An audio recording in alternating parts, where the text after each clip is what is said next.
बिस्मिल्लाहिर्रहमानिर्रहीम। अस्सलाम वालेकुम स्टूडेंट्स, उम्मीद करता हूँ और सब खैरियत से होंगे।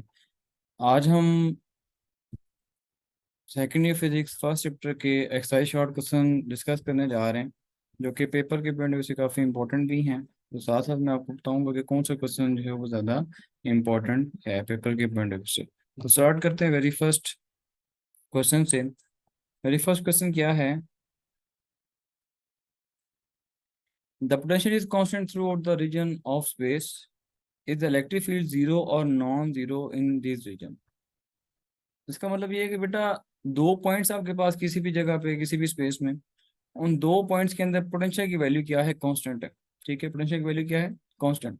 तो आपने बताना है कि वहां पे इलेक्ट्रिक फील्ड जीरो होगी, यानी कि मौजूद होगी या नहीं होगी। हम लोगों ने पढ़ा था कि इलेक्ट्रिक फील्ड अगर कहीं पे प्रेजेंट होगी तो इसका मतलब ये है कि वहां पे पोटेंशियल में डिफरेंस होगा। अगर दो पॉइंट्स के बिटवीन, लेट्स सपोज एक पॉइंट यहाँ पे है, एक पॉइंट यहाँ पे है, दो पॉइंट्स के बिटवीन कोई पोटेंशियल का डिफरेंस नहीं है, ठीक है, तो वहां पे कोई आपके पास इलेक्ट्रिक फील्ड नहीं मौजूद होगी। इसका आंसर क्या होगा? When the potential is constant throughout the region of space, then electric field in this region will be zero. उसकी वजह ये बेटा कि we know that relation between electric intensity and potential difference is electric field और potential difference में आपके पास relation आता है पोटेंशियल ग्रेडियंट के टॉपिक वाले के according, is equal to minus delta V divided by delta T. अब वहाँ पे हमारे पास पोटेंशियल क्या आ जाएगा? वहाँ पे क्या है? As potential is constant, so delta V is equal to zero, क्योंकि उसके अंदर कोई चेंज नहीं आ रहा तो वो कांस्टेंट होगा। उसको आप जीरो यहाँ पे क्या कर देंगे? पुट कर देंगे। जब आप यहाँ पे जीरो क्या करेंगे? पुट करेंगे कोई इन वन में, तो हमारे पास आंसर क्या आएगा? Is equal to minus zero divided by delta T. अगर जीरो किसी भी चीज से डिवाइड करेंगे तो आंसर क्या आएगा? जीरो आएगा। ठीक है, इसका मतलब ये है कि so electric field will be zero, तो वहां पे इलेक्ट्रिक फील्ड की वैल्यू क्या होगी? जीरो होगी, क्योंकि वहां पे पोटेंशियल की वैल्यू क्या है बच्चों? कांस्टेंट है। इसके बाद नेक्स्ट क्वेश्चन हमारा कि suppose that you follow an electric field lines due to positive charge, do electric field lines and potential increase और डिक्रीज। आपने इलेक्ट्रिक फील्ड लाइंस जो पॉजिटिव चार्ज की क्या करनी है? फॉलो करनी है। तो उसके लिए आपने ये बताना है कि जब जो जो आप इलेक्ट्रिक फील्ड को फॉलो करते जाएंगे तो आपका जो पोटेंशियल है वो इंक्रीज करेगा या डिक्रीज करेगा। तो हमें पता है कि if we follow an electric line due to positive charge, electric field and potential both will decrease. दोनों क्या करेंगे? डिक्रीज करेंगे, क्योंकि पॉइंट्स इलेक्ट्रिक फील्ड की तरह होती हैं आउटवर्ड। अब जब आप आउटवर्ड मूव करना स्टार्ट करेंगे, आउटवर्ड मूव करना स्टार्ट करेंगे बच्चों, तो उसकी वजह से क्या होगा कि आपकी पोटेंशियल की वैल्यू आहिस्ते आहिस्ते कम होना स्टार्ट हो जाएगी, क्योंकि आप पॉइंट चार्ज की किधर जा रहे होंगे? दूर जा रहे होंगे। That's why the formula for electric intensity and electric potential R is equal to one over four pi epsilon Q divided by R square. ये इलेक्ट्रिक फील्ड का बच्चों आपके पास फॉर्मूला आता है इलेक्ट्रिक फील्ड, और दूसरा क्या पता है? पोटेंशियल का। One over four pi epsilon naught Q divided by R. So from this formula we can see that electric density is inversely proportional to square of distance and electric potential is inversely proportional to the distance, therefore both will decrease। क्योंकि जो जो distance आपका बढ़ता जाएगा, ठीक है, देखिए distance बढ़ता जाएगा, इलेक्ट्रिक फील्ड जो है वो डिक्रीज हो जाएगी, क्योंकि दोनों आपस में इनवर्स रिलेशन रखते हैं। इस आपके पास पोटेंशियल जो है वो भी आपके पास जो है वो डिस्टेंस के साथ इनवर्स रिलेशन रखता है, तो पोटेंशियल भी आपके पास क्या होगा? डिक्रीज होना स्टार्ट कर देगा। होपफुली ये दोनों क्वेश्चन बेटा आपको जो है वो समझ आ गए होंगे। इसके बाद नेक्स्ट क्वेश्चन बढ़ते हैं कि how you can identify that which plate of a capacitor is positive charge. तो याद रखना बेटा, आप लोगों ने फाइंड करना है कि कोई भी जो कैपेसिटर की प्लेट है, ठीक है, जो कोई भी प्लेट है, कोई भी बॉडी है, वो जो है वो पॉजिटिव चार्ज है वो कब होगी या कैसे आपको आइडेंटिफाई करना पड़ेगा। इसके लिए याद रखना आप लोगों ने, we can identify the charge on capacitor with gold leaf experiment. ठीक है, ये वैसे बेटा आप लोगों ने 10th क्लास में डिस्कस किया था इलेक्ट्रोस्कोप के बारे में, तो थोड़ा सा मैं आपको रिवाइज करवा देता हूँ। हमारे पास ये जो है वो क्या होती है? एक डिस्क होती है, ठीक है, जो कि ग्लास की हो सकती है, ठीक है, प्लास्टिक की हो सकती है। तो आपने इसको वैक्यूम बनाना होता है अंदर से, ठीक है, यहाँ पे अपने इंसुलेटर रखना है, यहाँ पे आपके पास रॉड होता है, ब्रॉस रॉड, ठीक है, नीचे गोल्ड लीव्स होते हैं, ठीक है। आगे इंसुलेटर रखने का मकसद क्या होता है आगे चल के बताऊंगा आपको। ब्रास डिस्क होती है, ठीक है, मेटल फाइल्स होती हैं, और आपने अर्थ कनेक्शन के साथ बनाना होता है। अब ये होता है बेटा, ये है कि आपने ना सबसे पहले इस जो है वो इसको चार्ज करना होगा, इलेक्ट्रोस्कोप को। ये जो इंसुलेटर होता है इसको रखने का मकसद ये होता है कि बाहर से कोई एक्सटर्नल जो है वो इंटरफेरेंस ना हो किसी भी चार्ज की। तो हमें सबसे पहले इसको इलेक्ट्रोस्टैटिक इंडक्शन या किसी फिनोमेना से आपने पहले इसको चार्ज कर लिया। अब हमने जो है उसको सबसे पहले कौन सा चार्ज किया? पॉजिटिव। लेट्स सपोज हम लोगों ने पॉजिटिव चार्ज किया, ठीक है। अब क्या होगा कि अब लेट्स सपोज जो बॉडी हम करीब लेके आ रहे हैं, अगर उसके वही पॉजिटिव चार्ज है तो बच्चों ये देखेंगे पॉजिटिव पॉजिटिव को क्या करेगा, रिपेल करेगा। अब सारे चार्जेस किधर भागना स्टार्ट कर देंगे, नीचे वाली साइड पे। अब ये चार्ज सारे मूव करके इधर आ जाएंगे और ये वाले चार्ज मूव करके इस साइड पे आ जाएंगे। अब ये भी पॉजिटिव चार्ज, ये जो लीव है ये भी पॉजिटिव चार्ज हो गया और ये भी पॉजिटिव चार्ज हो गया। अब आपको पता है कि पॉजिटिव पॉजिटिव को क्या करता है, रिपेल करता है, दोनों एक दूसरे को रिपेल करना स्टार्ट कर देंगे, जिसकी वजह से इसके अंदर जो डाइवर्जेंस है वो क्या होगी, वो इंक्रीज करना स्टार्ट कर देगी। ठीक है, डाइवर्जेंस इंक्रीज करना स्टार्ट कर देगी जब ये पॉजिटिव चार्ज होगा। अगर बच्चों ये नेगेटिव चार्ज हुआ तो नेगेटिव किसको अट्रैक्ट करेगा, पॉजिटिव को। ये सारे के सारे पॉजिटिव ऊपर वाली साइड पे भागेंगे। जब ऊपर वाली साइड पे भागेंगे तो यहाँ पे लीव्स ऊपर जो चार्जेस की जो क्वांटिटी है वो कम होना स्टार्ट हो जाएगी। जब क्वांटिटी कम होगी तो इसके अंदर जो रिपल्जिव फोर्स है वो भी क्या होगी, कम होगी, तो डिवेंचर्स जो है वो डिक्रीज करना स्टार्ट कर देगी। ठीक है, यानी कि इसमें कन्वर्जेंस होगी। ये पॉइंट आपको होपफुली समझ आ गया।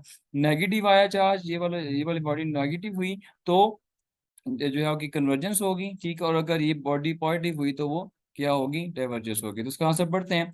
If we place plate of a capacitor close to negative charge electroscope, leaf divergence of gold leaf decreases, then it means that positive charge, and if divergence increases it means that the plate is negative charge. ठीक है, आप इसको positive charge कर लें या negative charge कर लें, बात एक ही है। आपको अगर ये कॉन्सेप्ट क्लियर हो गया तो आप इसको पॉजिटिव चार्ज भी कर सकते हैं, आप नेगेटिव चार्ज भी कर सकते हैं। ठीक है, तो अभी हम लोगों ने इसको कौन सा चार्ज किया था, पॉजिटिव। ठीक है, होपफुली बेटा आपको ये क्वेश्चन समझ आ गया होगा। नेक्स्ट जो आपका क्वेश्चन है, ये जो बेटा आपका क्वेश्चन नंबर 3 है, ये भी इंपॉर्टेंट है पेपर के पॉइंट ऑफ व्यू से, काफी दफा ये आपके पास पेपर में जो है वो आ चुका है। क्वेश्चन की तरफ जो कि है कि the describe the force of forces on a positive point charge when placed between parallel plates. यानी कि आपने एक पॉइंट चार्ज यानी कि पॉजिटिव चार्ज को आपने पैरेलल प्लेट्स के बीच रखना है। कंडीशन क्या है, with similar and equal charges. दो ऐसी प्लेट जिनके ऊपर सेम चार्ज हो, सही, अगर एक पॉजिटिव है दूसरे के ऊपर पॉजिटिव है तो सेम चार्ज होना चाहिए। When opposite are equal charges, दोनों के ऑपोजिट चार्ज हो, यानी कि इधर नेगेटिव इधर क्या है पॉजिटिव, तो आप इनके बिटवीन एक पॉइंट चार्ज को रखते हैं तो उसके ऊपर फोर्स क्या लगेगी, उसको पॉइंट को समझते हैं। अब आपको पता है पॉइंट इलेक्ट्रिक फील्ड जो होती है वो आउटवर्ड होती है, तो ये इलेक्ट्रिक फील्ड बाइबल साइड पे होगी इधर से, इधर इलेक्ट्रिक फील्ड किधर होगी, बाइबल साइड पे। ठीक है, तो इसके मिड में जो आगे पास है वो इलेक्ट्रिक फील्ड की वैल्यू क्या होगी, जीरो, क्योंकि दोनों पॉजिटिव पॉजिटिव क्या करेंगे, दूसरे को रिपेल करेंगे। तो अब इसके अंदर अगर हम रखते हैं तो चार्ज के ऊपर कोई फोर्स अप्लाई नहीं होगी।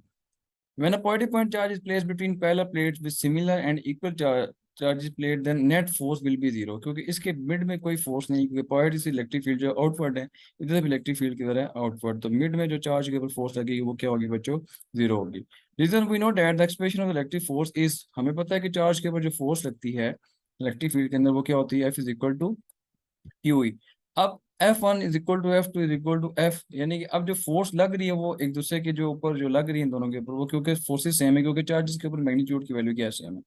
These forces will be same in magnitude but opposite in direction. So the rendered force on the charge will be zero. अब इसमें क्या है, इसकी डायरेक्शन इस साइड पे है, इसकी डायरेक्शन इस साइड पे, दोनों की डायरेक्शन एक दूसरे के क्या है, अपोजिट है। दैट्स व्हाई रिजल्टेंट फोर्स क्या आ जाएगी, F1 प्लस F2, दोनों की डायरेक्शन अपोजिट होने की वजह से F2 को हम सपोज कर लेते हैं वो नेगेटिव है। लाइक F1 इधर फोर्स लग रही है और F2 के पास फोर्स इधर लग रही है, दोनों के रिपल्सिव फोर्स है, तो F1 माइनस F2 जो है वो इज इक्वल टू क्या आ जाएगा, जीरो। तो इसका मतलब अगर आप दो सेम चार्जेस की प्लेट्स के बिटवीन अगर किसी भी चार्ज पॉइंट चार्ज को रखते हैं, पॉजिटिव चार्ज को, ठीक है, तो वो क्या होगा, उसके ऊपर कोई फोर्स अप्लाई नहीं हो रही होगी।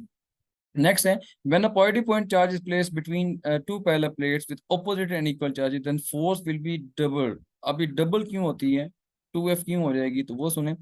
अब लेट्स वो यहाँ पे पॉइंट चार्ज रखता हूँ मैं, ठीक है, तो पॉजिटिव चार्ज, अब पॉजिटिव को ये वाली पॉजिटिव प्लेट क्या करेगी, रिपेल, और ये नेगेटिव क्या करेगी, उसको अपनी तरफ अट्रैक्ट। तो इसके ऊपर दो फोर्सेस लग रही हैं, एक अट्रैक्टिव की नेगेटिव की तरफ से और एक रिपल्सिव की पॉजिटिव चार्ज प्लेट की तरफ से। तो दो फोर्सेस दोनों की डायरेक्शन भी अब सेम होगी, क्योंकि ये पॉजिटिव प्लेट उसको इस साइड पे रिपेल कर रही होगी, और इसी साइड पे नेगेटिव चार्ज प्लेट भी क्या कर रही होगी, अट्रैक्ट कर रही होगी। तो इसी वजह से दोनों फोर्सेस की मैग्नीट्यूड सेम है, अब डायरेक्शन भी दोनों की क्या है, सेम है, दोनों आपस में क्या हो जाएंगी, एड अप हो जाएंगी। तो F1 plus F2 is equal to क्या हो जाएगा, 2 है। ठीक है, तो होपफुली बेटा ये आपको क्वेश्चन समझ आ गया होगा। In this case both forces are equal in magnitude and direction, दोनों की मैग्नीट्यूड सेम थी और डायरेक्शन भी क्या थी, सेम थी, डेट्स से दोनों एड अप हो गए। नेक्स्ट बढ़ते हैं क्वेश्चन नंबर 5 की तरफ। क्वेश्चन नंबर 5 बहुत ज्यादा इंपॉर्टेंट है आपके पेपर के पॉइंट ऑफ व्यू से, काफी दफा ये पास पेपर में आया हुआ भी है, चेक कर सकते हैं आप लोग। Electric lines of force never cross each other, तो इलेक्ट्रिक लाइंस कभी भी एक दूसरे को इंटरसेक्ट नहीं कर सकती, उसकी वजह क्या है, उसका आंसर बेटा सुने कि हमारे पास लेट सपोज जो पॉजिटिव चार्ज होता है उसके, अब वो पता है कि पॉजिटिव इलेक्ट्रिक फील्ड किधर होती है आउटवर्ड, और नेगेटिव से किधर होती है इनवर्ड। अब इनके ऊपर जो है वो डायरेक्शन जो है वो हमेशा सेम रहती है।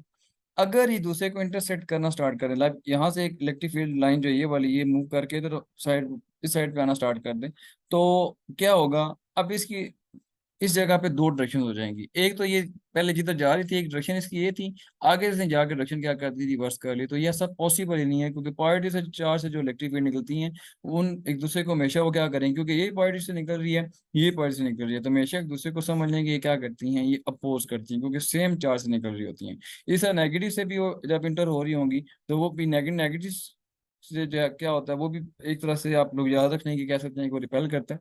तो इसी वजह से ये कभी भी दूसरे को जो है वो इंटरसेक्ट नहीं कर पाएंगे, क्योंकि ऐसा पॉसिबल ही नहीं है कि एक पॉइंट के ऊपर दो डायरेक्शन हों किसी भी चीज़ की। जैसे आप घर में जाते हैं, ठीक है, या डोर से आप लोग बाहर निकलते हैं, तो आपकी एक ही डायरेक्शन होती है, आपने लेफ्ट मुड़ना है, राइट मुड़ना है, या फिर फॉरवर्ड जाना है।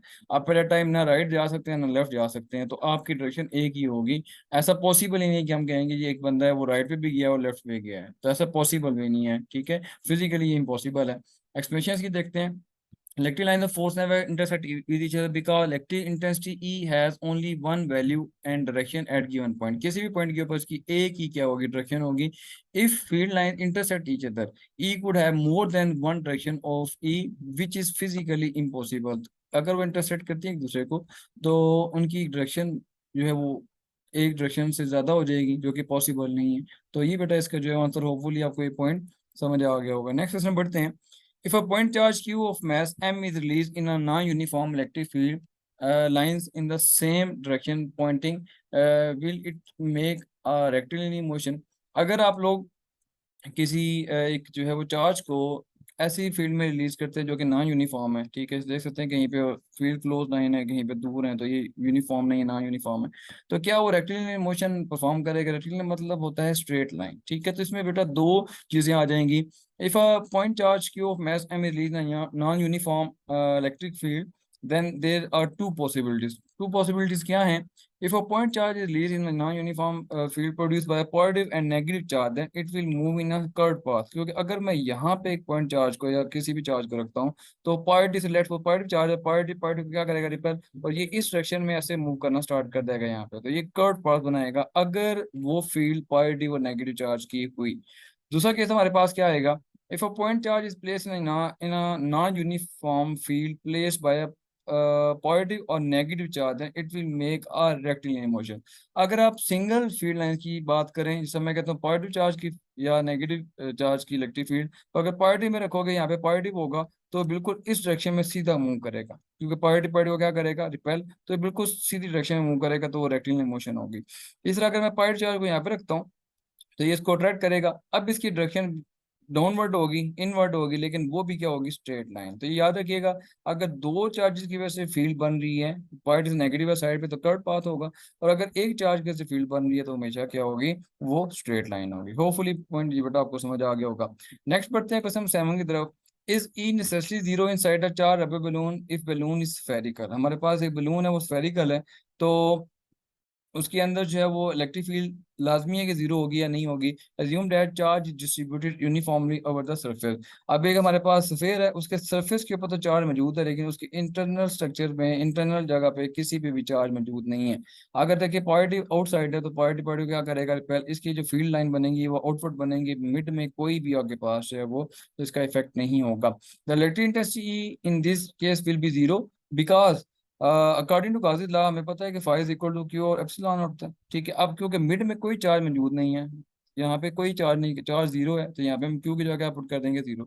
जब क्यू को जीरो पुट करेंगे तो फ्लक्स क्या हो जाएगा वहाँ पे, फ्लक्स सारा का सारा क्या हो जाएगा, जीरो। और हमें पता है फ्लक्स का फॉर्मूला क्या होता है in terms of electric intensity और एरिया, ई डॉट है इज इक्वल टू जीरो। अब इन दोनों का प्रोडक्ट का आंसर जीरो आएगा। अब हमें तो ये पता है कि जब आप ई की वैल्यू को यहाँ पे क्या, क्योंकि इलेक्ट्रिक फील्ड वहाँ पे नहीं है, ठीक है, तो इलेक्ट्रिक फील्ड जब जीरो होगी, ठीक है, तो फ्लक्स ऑटोमेटिकली आपका क्या हो जाएगा, जीरो। ई डॉट ए को आप लोगों ने क्या कर देना है, जीरो कर देना है, क्योंकि फाइव इज इक्वल होता है ई डॉट ए।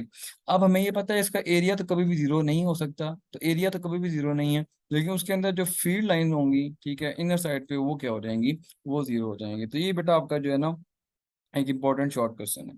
क्वेश्चन 8 की तरफ बढ़ते हैं। It is true that the Gauss's law state that the total number of lines of force crossing any closed surface is in the outward direction is proportional to the net positive charge enclosed within surface. मतलब इसका बेटा ये है कि गाजिला ये क्या ये बताता है कि अगर किसी जगह पे नेट चार्ज जो है वो मैक्सिमम है, यानी कि किसी जगह पे चार्ज की वैल्यू ज्यादा है, तो उससे बनने वाली फील्ड लाइंस भी क्या होंगी, ज्यादा होंगी या कम होगी। तो डेफिनेट सी बात है कि अगर कहीं पे चार्ज ज्यादा है, ठीक है, तो इसके अंदर फील्ड लाइन भी क्या होंगी, ज्यादा होंगी। लेट्स में कहता हूँ यहाँ पे आपके पास जो है वो 7 चार्जेस हैं, तो 7 चार्जेस, 7 लाइन यहाँ से निकलेगी, जिसका मतलब इसका फ्लक्स क्या आएगा 7। अगर मैं 7 से बढ़ा के 14 यहाँ पे चार्ज डिस्ट्रीब्यूट कर दूं, तो यहाँ पे आपके पास जो फील्ड लाइंस है वो 14 क्या हो रही है, पास कर रही है। तो डेट्स यहाँ पे फ्लक्स क्या हो जाएगा, 14 हो जाएगा। तो डेफिनेट सी बात है, we know that according to Gauss's law the total flux passing through any closed surface is equal to 1 of epsilon times the total charge enclosed in within the surface। तो Gauss's law की definition भी यही है कि 1 epsilon total time charge enclose that surface.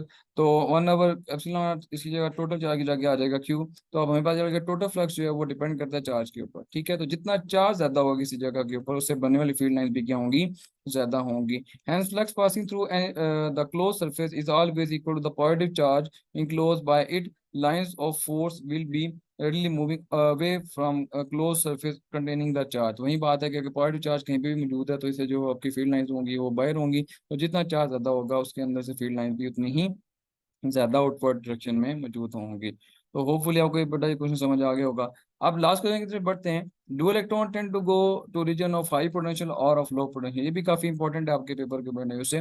तो electron जो है वो हाई पोटेंशियल से लो की तरफ जाते हैं या लो से हाई की तरफ जाते हैं। तो आपको पता है कि इलेक्ट्रॉन के ऊपर कौन सा चार्ज होता है, negative particle. Therefore when they enter in the electric field they will tend to go to the region of high potential. तो हमेशा जो आपके पास लो चीज होती है वो हाई की तरफ मूव करती है, ठीक है।